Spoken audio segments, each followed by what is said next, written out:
سورۃ النمل میں ایک خبیث جن کا ذکر ہے جس نے تخت بلقیس لانے کا دعویٰ کیا تھا. کیا وہ جن تھا یا کوئی اور مخلوق؟ استغفر اللہ تو بولی یہ اعلیٰ حضرت نے گستاخی کی ہوئی ہے. خبیث جن لکھا ہے اسے. اے تسی ترجمہ پڑھا ہے اعلیٰ حضرت دا, خبیث جن نہیں تھا وہ. یہ خبیث انہوں نے ترجمہ کیا. وہاں عفریت کا ذکر ہے, جن کو کہا جاتا ہے دیو ہیکل جن. عفریت وہ جن طاقتور, اور اس نے کیا کہا تھا, میں قوی بھی ہوں, امانت دار بھی ہوں, اور میں آپ کی اس مجلس کے برخاست ہونے سے پہلے تخت بلقیس یہاں لے آؤں گا. تو مجھے بتائیے حضرت سلیمان علیہ السلام کے دربار میں آپ نے خبیث اور کافر جن بٹھائے ہوئے تھے یا صحابہ جن بٹھائے ہوئے تھے؟ تو یہ تو اعلیٰ حضرت نے سیدھا سیدھا صحابہ کی توہین کی ہے یہ ترجمہ کر کے. کہتے ہیں سب سے ادب والا ترجمہ ہے. یہ خبیث جن کیوں ترجمہ کیا؟ خبیث خود عربی کا لفظ ہے. بخاری میں موجود نہیں ہے دعا ٹائلٹ میں جاتے وقت, اللہم انی اعوذ بک من الخبث والخبائث, میں شریر جنوں اور جنیوں سے تیری پناہ میں آتا ہوں. خبیث کہتے ہیں شریر جن کو, خبیث کا لفظ ہی نہیں قرآن میں, عفریت کا لفظ ہے, پاورفل جن. تو حضرت سلمان کے صحابی کو اعلیٰ حضرت نے خبیث کہا, تو اعلیٰ حضرت پہ اب رافضیت کا فتویٰ چاہیے, ہمیں گستاخ صحابہ کا فتویٰ چاہیے. اور یہ جو تم لوگوں نے دو نمبری مچائی ہوئی ہے نا کہ جی وہ سب سے مؤدب ترجمہ تھا, وہ تو فارغ کر چھڑا. میں کس نے اتھارٹی دی ہے کہ حضرت سلیمان علیہ السلام کے صحابی جن کو جو ان کے دربار میں تھا, اور دیکھیں وہ کہہ رہا ہے میں قوی بھی ہوں, امانت دار بھی ہوں, نبی کے سامنے اپنی لائلٹی شو کر رہا ہے, تو وہ خبیث جن تو نہیں ہوگا نا, ان کا ساتھی ہوگا نا. ہاں, خبیث جن ان کے دربار میں کیا کر رہے ہیں لاجیکلی آپ مجھے بتائیں. اور اگر خبیث تھا تو حضرت سلیمان علیہ السلام کہہ دیتے کہ بیٹھ جا تو خبیث جن ہے. انہوں نے تو یہ نہیں کہا, انہوں نے صرف یہ کہا کہ مجھے اس سے بھی جلدی چاہیے. تو پھر حضرت آصف بن برخیہ جو اسرائیلی کتابوں میں ملتا ہے, سنن نسائی الکبریٰ کے اندر بھی موجود ہے, آصف نام کا ایک شخص تھا جو سورہ نمل میں آیا کہ اس کے پاس کتاب کا علم تھا. اس نے کہا کہ میں آپ کی پلک جھپکنے سے پہلے وہ لے آؤں گا, اور وہ لے آیا. اس میں میری تفصیلی ویڈیو دیکھ لیں, اس میں سے جو انہوں نے اپنے صوفیاء کی جو کہانیاں ثابت کرنے کی کوشش کی ہے, میں نے پوری انجینئرنگ کی ہے اس واقعے کی, وہ آپ جا کے دیکھیں. تخت بلقیس والا واقعہ بھی, موسیٰ اور خضر علیہ السلام والا واقعہ بھی, ایک ایک شیطنت ان کی میں نے کھولی ہوئی ہے. وہ آج ٹاپک نہیں, ورنہ اور طرف چل پڑے گا. تو وہ لے آئے, اور اس میں بھی دیکھیں حضرت سلیمان علیہ السلام نے یہ نہیں کہا کہ حضرت بڑے پہنچے بزرگوں, انہوں نے کہا ھذا من فضل ربی, یہ میرے رب کا فضل ہے, اور وہ چاہتا ہے کہ مجھے آزمائے کہ میں اس کا شکر کرتا ہوں یا ناشکری کرتا ہوں.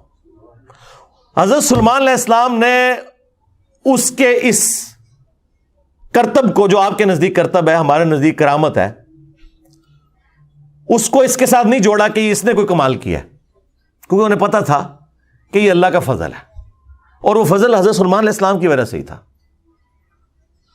اس لیے دیکھیں ان کا جو سب سے بڑا امام ہے نا تفسیر میں, فخر الدین رازی, اس نے تفسیر میں لکھا ہے وہ حضرت سلیمان خود تھے لانے والے. ہاں, اے بابا انہوں نے مار چڑیا ہوا انہوں نے, اور فخر الدین رازی کہتے ہیں حضرت سلیمان خود لے کے آئے سن. جڑا آتا نا کہ ایک بندہ جس کے پاس کتاب کا علم تھا, وہ کہتے وہ خود سی, کیونکہ کتاب کا علم تو پیغمبر کو لوندا ہے, تو وہ خود حضرت سلیمان ہی تھے جو تخت لے کے آگے تھے.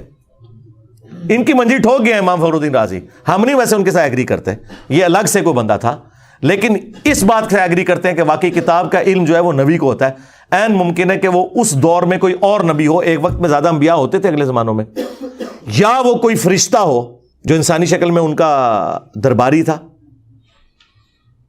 یا کوئی انسان بھی ہو سکتا ہے. اس سے بابے نہیں ثابت ہوتے. یہ کہتے ہیں جی وہ تخت بلقیس آ گیا سی, اچھا جی ہوں رفع دین کرنا چھڑ دیے, تخت بلقیس آ گیا. منو دسو رفع الدین دی حدیثاں دا تخت بلقیس نال کے تعلق ہے؟ آپ ان کو بتائیں نا کہ نبی الاسلام اس طریقے سے نماز پڑھتے تھے, تو وہ کہتے ہیں وہ تخت بلقیس آ گیا, تسی بابے نوں نہیں منتے. یہ نا تہاڈا سب تو بڑا بابا عبد القادر جیلانی اور دوسرا بڑا بابا امام غزالی, دو رفع الدین کے ساتھ نماز کا طریقہ لکھے گئے ہیں غنیۃ الطالبین میں اور کیمیائے سعادت میں, احیاء العلوم کے اندر. بابیاں دے بابے نے جڑے, یہ آپ کے جو بابے ہیں سرکار ہیں لوکل بابے دے, انہاں نوں باہر کوئی نہیں جاندا, اکا دکا لوگ جانتے ہیں. آپ جا کے پوچھیں نا سلطان بہو, تو شاید انڈیا میں بھی کسی کو نہ پتا ہو, بنگلہ دیش میں, یورپ, امریکہ, افریقہ میں نہیں. علی بن عثمان حجویری، کوئی علمی لوگ شاید باہر کے لوگ جانتے ہوں، لیکن 2 بابے ایسے ہیں جن کو دنیا میں جہاں جہاں بابوں کے ماننے والے موجود ہیں نا، اس پلانٹ ارتھ پہ جہاں بھی موجود ہیں، وہ سارے لوگ جانتے ہیں، وہ انٹرنیشنل بابے ہیں۔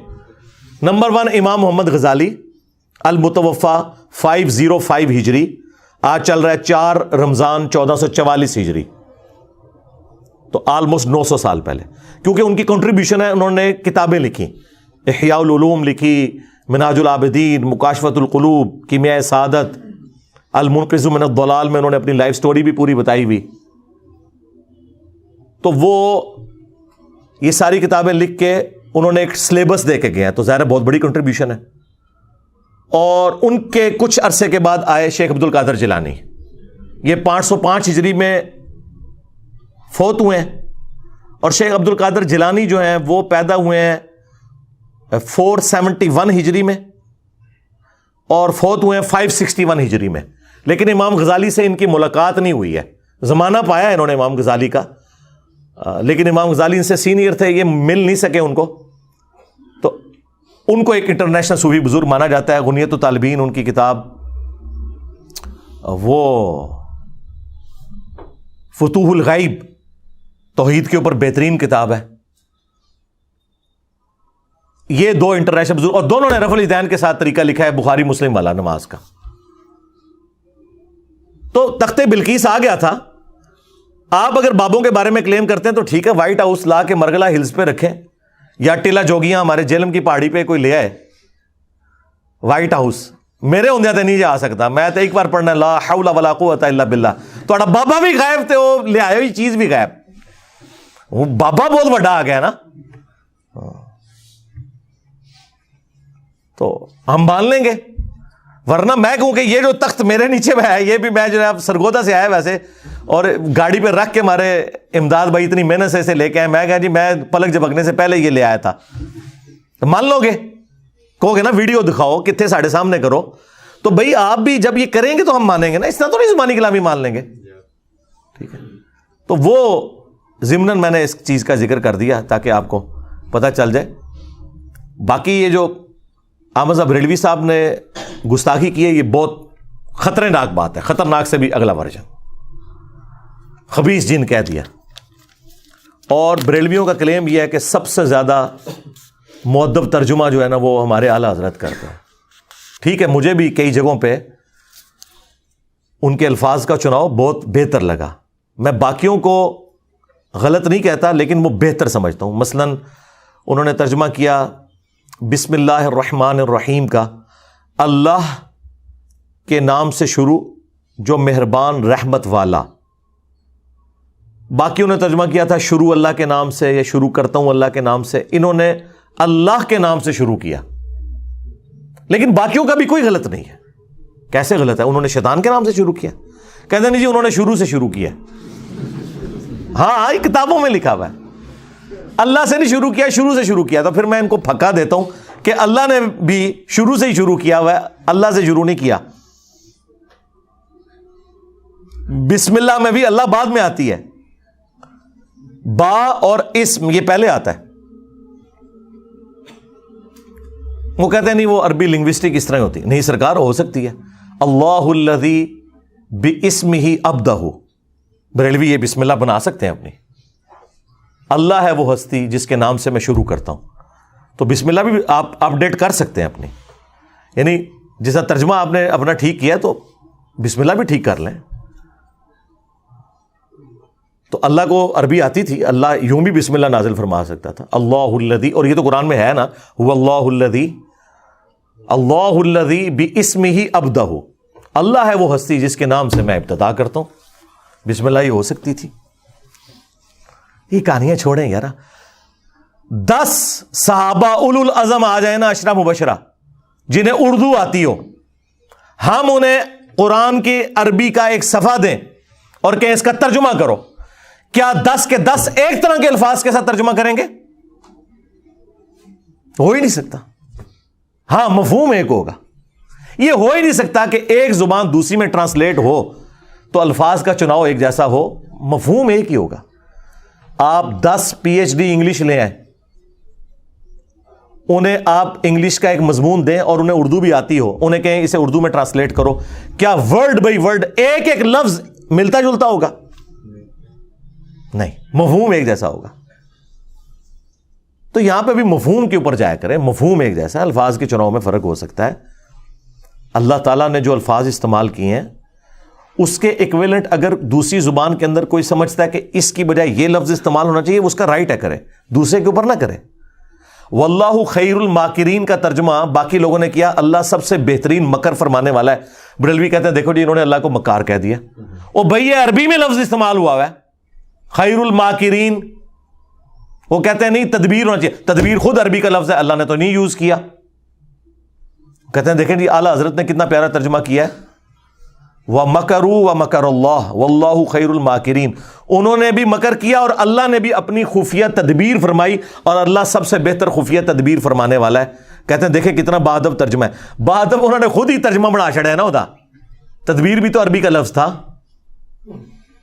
تو جنہوں نے یہ ترجمہ کیا کہ انہوں نے بھی مکر کیا, اللہ نے بھی مکر کیا, اور اللہ سب سے بہتر مکر فرمانے والا ہے, تو اس مکر سے مراد جیسا کہ اللہ کی شان کے لائق ہے. اللہ نے تو دونوں کے لیے مکر کا لفظ استعمال کیا, اس میں کون سی تکلیف ہو گئی؟ ہاں آپ یہ کہہ سکتے ہیں کہ یہ بہتر تھا, یہ نہ کہ انہوں نے گستاخی کی ہے, یہ ظلم ہے. گستاخی تب ہوگی جب اللہ نے وہ لفظ نہ یوز کیا ہو. قرآن میں آیا نا کہ اللہ تعالیٰ ان سے مزاح فرماتا ہے, تو اعلیٰ حضرت نے اس کا ترجمہ ہی نہیں کیا. انہوں نے کہا جی یہ مذاق کرنا تو یہ ٹھٹا مذاق تو یہ بڑی نٹوریس چیز ہے, تو انہوں نے کہا اللہ تعالیٰ استہزاء فرماتا ہے. وہ عربی کوئی استہزاء ہی لکھ دیا. تو جنہوں نے مذاق فرما دیا تو جیسا کہ اس کی شان کے لائق ہے. جس طرح اعلیٰ حضرت نے ایک جگہ صحیح ترجمہ کیا ہے, الرحمن علی العرش استوى, رحمان اپنے عرش پر مستوی ہوا, بریکٹ میں لکھا جیسا کہ اس کی شان کے لائق ہے. ویسے استوا کا ترجمہ انہوں نے بیٹھا نہیں کیا, ٹھیک ہے, بیٹھنے کا لفظ بھی نہیں یوز کرنا چاہیے. اپنے عرش پر جلوہ گر ہوا یا متمکن ہوا, یا اگر وہ بیٹھنا بھی کر لیتا ہے تو ظاہر ہے وہ کرسی پہ بیٹھنے والی مثال نہیں دے رہا, وہ تو قرآن میں واضح ہے لیس کمثلہ شیء وہو السمیع البصیر. ہم اللہ کے لیے کوئی مثال نہیں بیان کرتے, اللہ کی مثال ہو ہی نہیں سکتی, اس کی مثل کوئی چیز ہی نہیں ہے.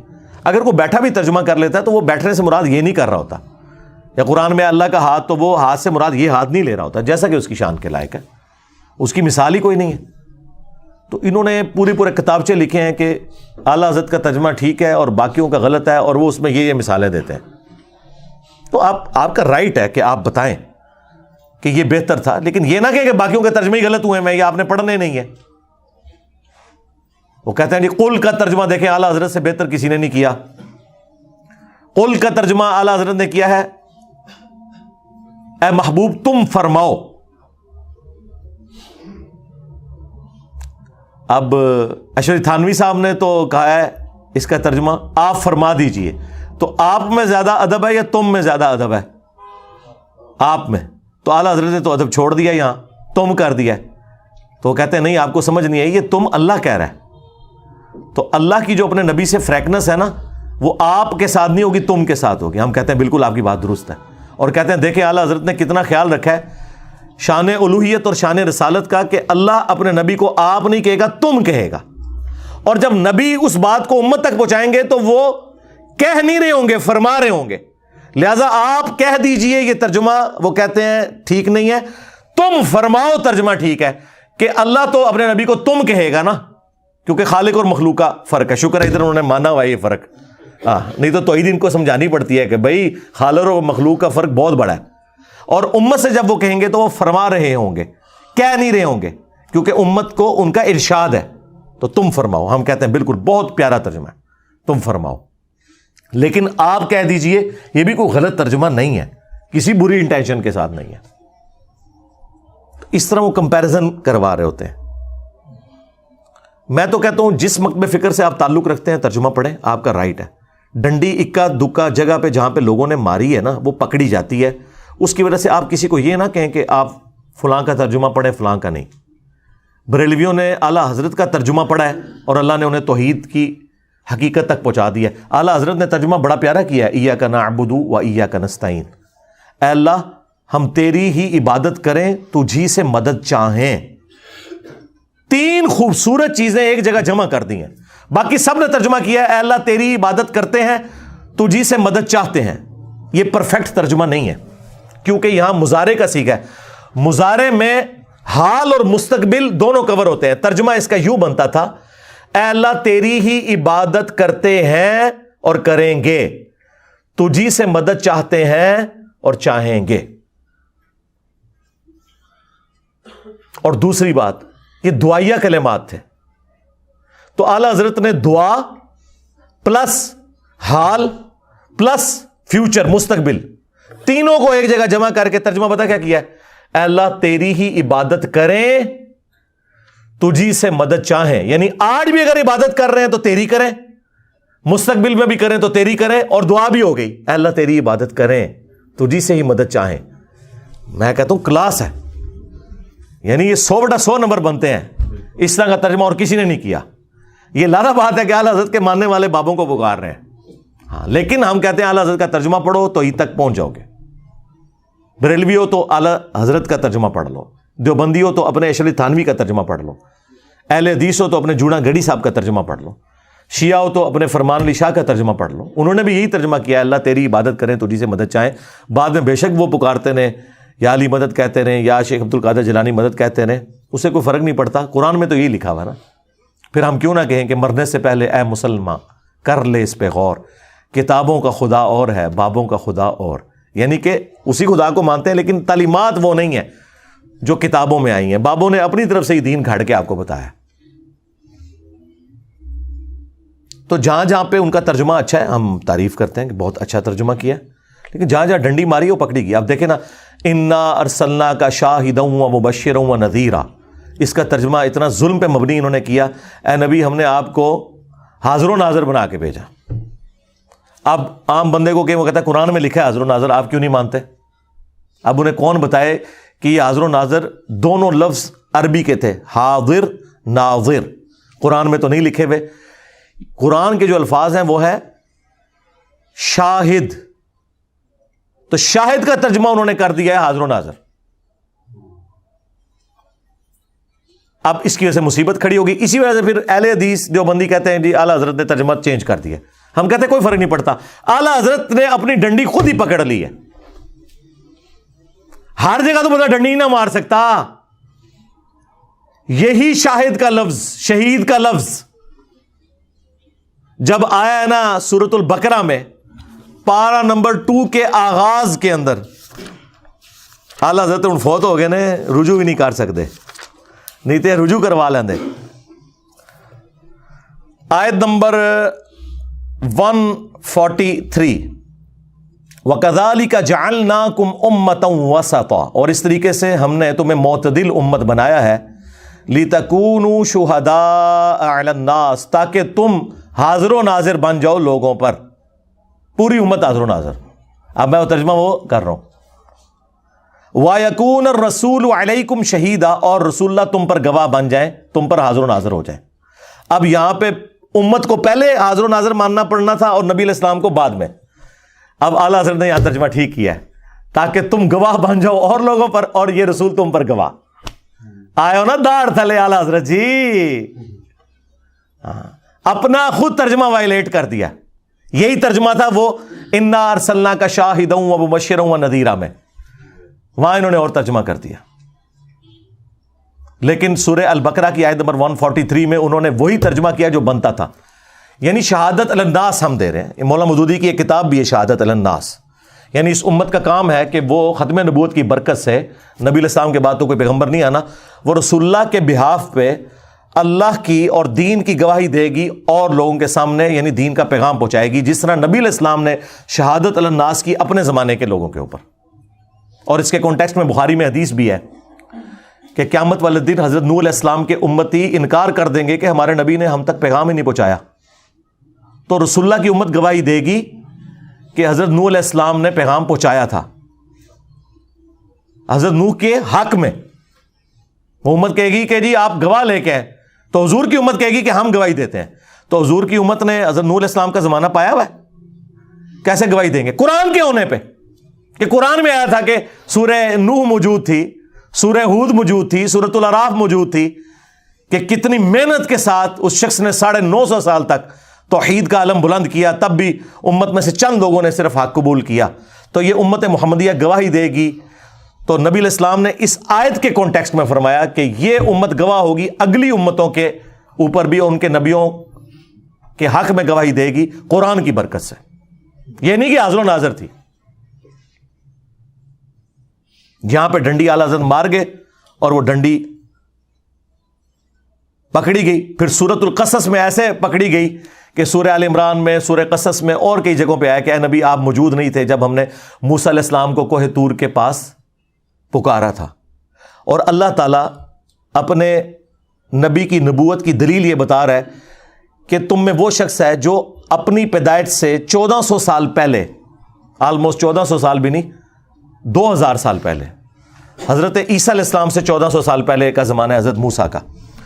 اپنی پیدائش سے 2000 سال پہلے کے زمانے میں جو پیغمبر موسیٰ علیہ السلام آئے تھے، ان کی جو کوہ طور پہ ملاقات ہوئی تھی اللہ تعالیٰ کے ساتھ، جیسا کہ اس کی شان کے لائق ہے، وہ بتا رہے ہیں. تو اللہ تعالیٰ فرماتا ہے نبی تم وہاں موجود نہیں تھے جب ہم نے موسیٰ علیہ السلام کو ندا دی تھی، تب بھی تم بتا رہے ہو. تو اس کا مطلب ہے تمہارے پاس اللہ کی وحی آتی ہے.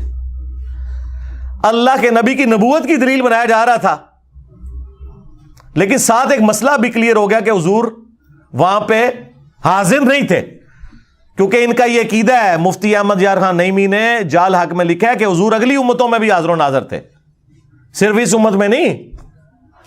تو قرآن میں تو لکھا ہے نبی تم وہاں موجود نہیں تھے. تو پتہ کیا کہتے ہیں؟ وہ کہتے ہیں قرآن نے حاضر کی نفی کی ہے، ناظر کی نہیں کی ہے.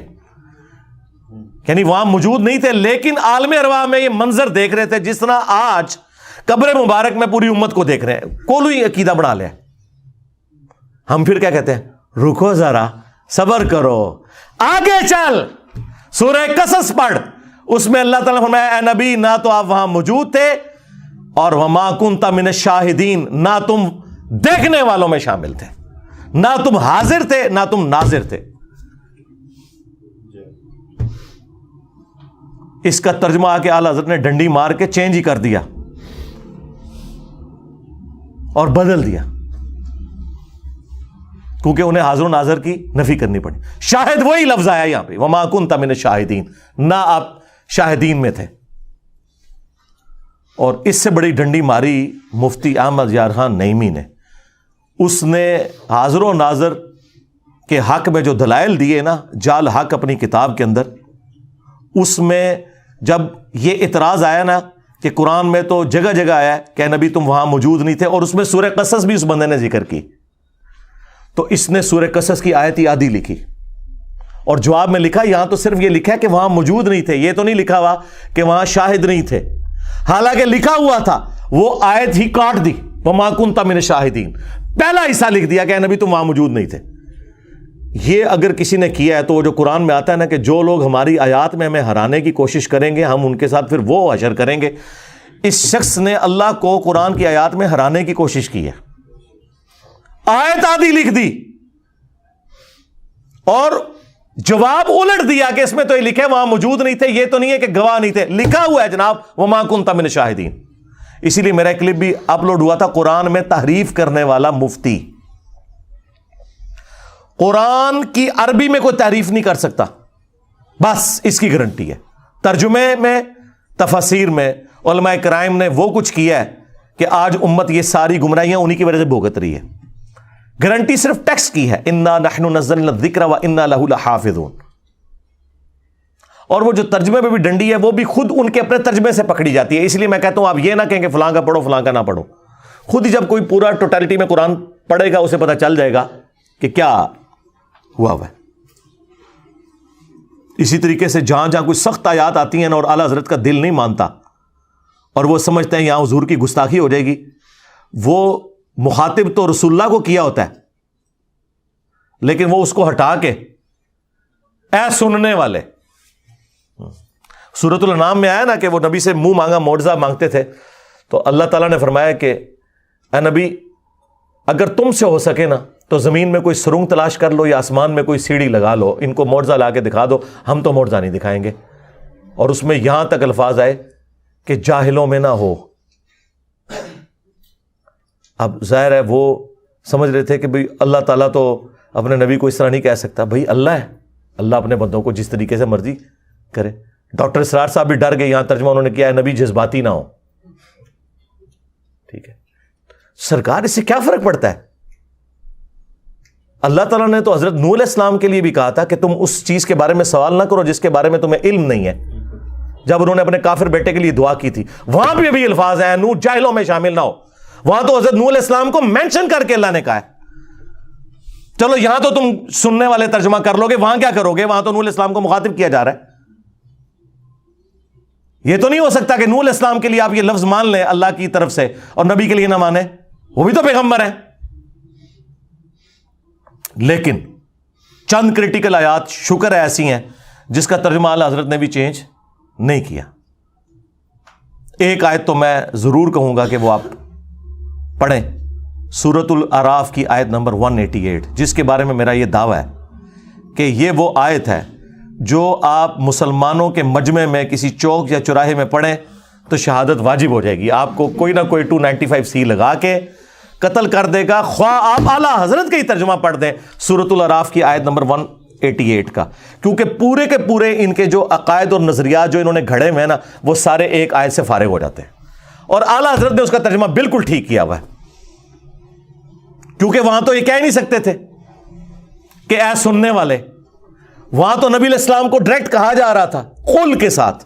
وہ آیت میں کور کر دیتا ہوں تاکہ ایٹ لیسٹ قرآن کے حوالے سے آپ کو یہ کلیئر ہو جائے کہ قرآن کا خدا اور ہے, قرآن کا پیغمبر اور ہے, بابوں کا پیغمبر اور ہے.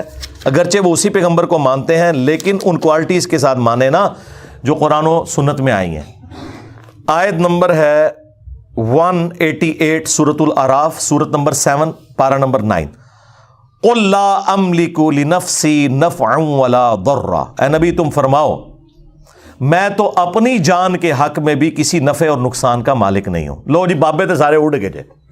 اگر رسول اللہ کا یہ سٹیٹس ہے کہ وہ اپنی جان کے نفع نقصان کے مالک نہیں ہے, ٹھیک ہے, ہو سکتا ہے کوئی یہ کہے کہ حضور اپنے لیے یہ کہہ رہے تھے, ہمارے لیے نہیں کہہ رہے تھے, ہمارے تو نفع نقصان کے مالک ہیں, کیونکہ رسول اللہ سے اوپر تو کوئی نہیں کہ جو انہیں نفع نقصان پہنچا سکے سوائے اللہ کے.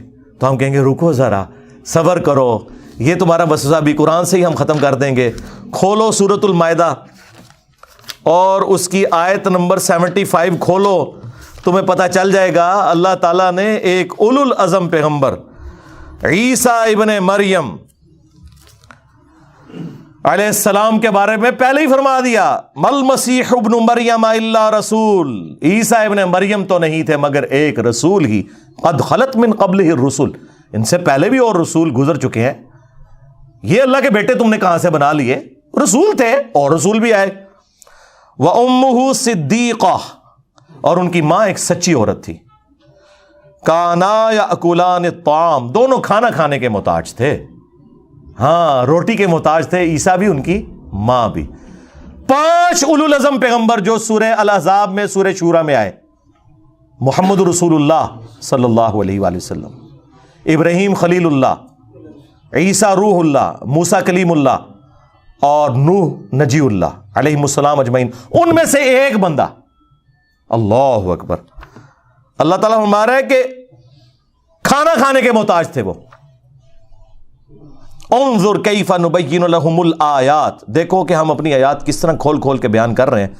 ثم انظر انا یؤفکون, پھر ان کی طرف دیکھو کہاں الٹے پھیرے جاتے ہیں. اس سے زیادہ سمجھایا جا سکتا ہے کہ جو روٹی کھانے کا محتاج ہو وہ تمہارے نفع نقصان کا مالک نہیں ہو سکتا. آپ کہہ رہے ہوں گے شاید میں نے اپنی طرف سے بات کر دی, اگلی بات آ گئی, قل اتعبدون من دون اللہ, اے نبی ان سے فرماؤ کہ کیا تم اللہ کو چھوڑ کر ان کی عبادت کر رہے ہو, جیزس کرائسٹ اور ان کی ماں کو خدا مانے ہوئے ہو. اب یہ آپ بریلویوں کو پیش کریں, وہ کہتے ہیں نہیں ہم تو نہیں بزرگوں کو خدا مانتے, عبادت تو نہیں کرتے. ہم کہتے ہیں آگے چل, آگے لکھا ہے ما لا یملک لکم ضرا ولا نفعا, جو کہ نہ تمہارے نقصان کے مالک ہیں نہ نفع کے. عیسیٰ اور ان کی ماں تمہارے نفع نقصان کے مالک نہیں ہے. عبادت تو پچھلی بات رہ گئی, یعنی عبادت اس کی ہوگی جو نفع نقصان کا مالک ہوگا.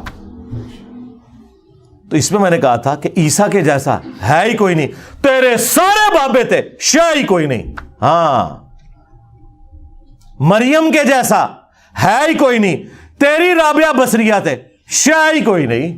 دونوں کا ذکر آیا ہوا ہے. عبادت نہیں صرف، نفع نقصان کے مالک نہیں. واللہ هو السمیع العلیم، اور اللہ ہی ہے سننے والا، علم والا.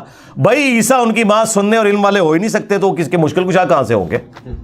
ہاں یہاں پہ بھی جو نبی کے لیے آیا کہ اے نبی تم فرما دو میں تو اپنی جان کے لیے بھی نفع نقصان کا مالک نہیں، تو اس کے کانٹیکسٹ میں نے پیش کیا، یہ انہی معنوں میں ہے کہ مالک اللہ ہے. خیر اس آیت میں بھی کھل جائے گا. الا ما شاء اللہ، ہاں مگر جو اللہ چاہے. وَلَوْ كُنْتُ أَعْلَمُ الْغَيْبِ، اور اگر میں غیب خود سے جان لیتا. ایک تو وہ ہے جو اللہ وحی کے ذریعے بتاتا ہے، اس علم غیب کا کوئی انکار کرے وہ کافر ہے. وہ تو نبی کے حق میں ہم مانتے ہیں، وہ تو قرآن میں واضح فتویٰ ہے. سورہ آل عمران آیت نمبر 179 میں واضح اللہ تعالیٰ نے فرما دیا ہے وَمَا كَانَ اللَّهُ لِيُطْلِعَكُمْ عَلَى الْغَيْبِ، اللہ کی یہ شان نہیں کہ تمہیں غیب پر اطلاع دے. وَلَكِنَّ اللَّهَ يَجْتَبِي مِن رُسُلِهِ مَن يَشَاءُ، ہاں اللہ اپنے رسولوں میں سے جس کو چاہتا ہے اسے غیب کی خبریں دیتا ہے. ٹھیک ہے، عام بندے کا کام رسولوں پہ ایمان لانا ہے. اگر میں خود سے غیب جان لیتا لَاسْتَكْثَرْتُ مِنَ الْخَيْرِ، تو میں خیر کثیر جمع کر لیتا. وَمَا مَسَّنِيَ السُّوءُ، اور کبھی مجھے کوئی تکلیف نہ پہنچتی. مجھے پہلے ہی پتہ چل جاتا کہ یہ ہونے والا ہے، میں فورس ہی کر لیتا. آپ کو سی سی ٹی وی کیمرے میں اگر مستقبل کی خبر پہلے دکھائی جائے کہ آپ یہ روڈ کراس کریں گے تو ایک ٹرک کے نیچے آ جائیں گے، آپ نے تو پوری زندگی وہ روڈ نہیں کراس کرنی. یہ حقیقت بات ہے.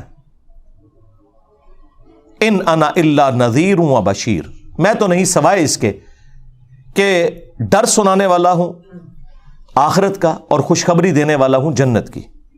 لقوم یؤمنون، ان لوگوں کے لیے جو واقعی بات ماننا چاہیں، ایمان لانا چاہیں، ان کے لیے.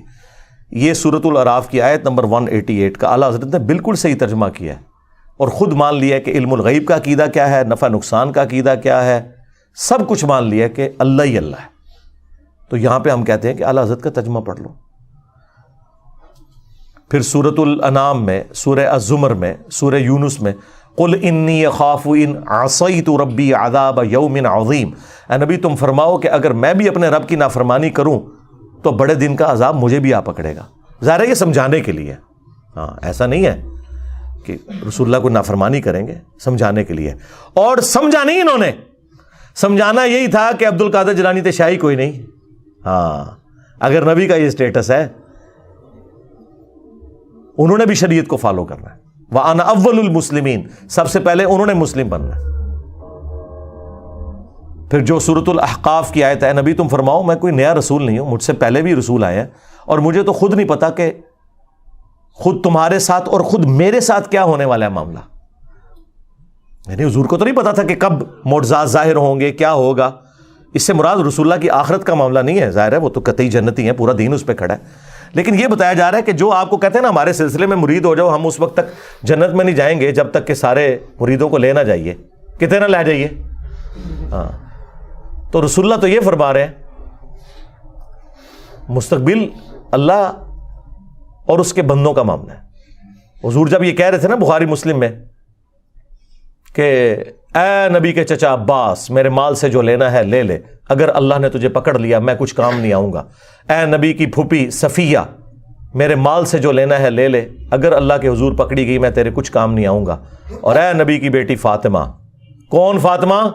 جنتی عورتوں کی سردار.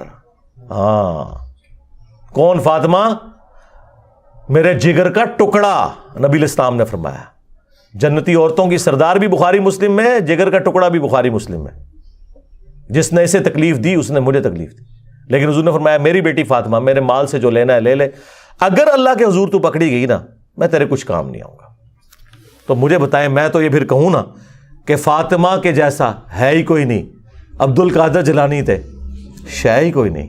بایزید بستامی تھے، شے ہی کوئی نہیں ان کے مقابلے پہ. تو اللہ کے بندو قرآن و سنت اپنی تعلیمات کے اندر بالکل واضح ہے. اپنے ترجمے پڑھ کے دیکھ لو کیا بیان ہوا ہے. قرآن آپ کسی کا بھی پڑھیں آپ کو پتہ چل جائے گا کہ قرآن اپنی توحید میں، عقائد میں، نظریات میں بالکل ایک ننگی تلوار ہے، زیرو ٹالرنس ہے.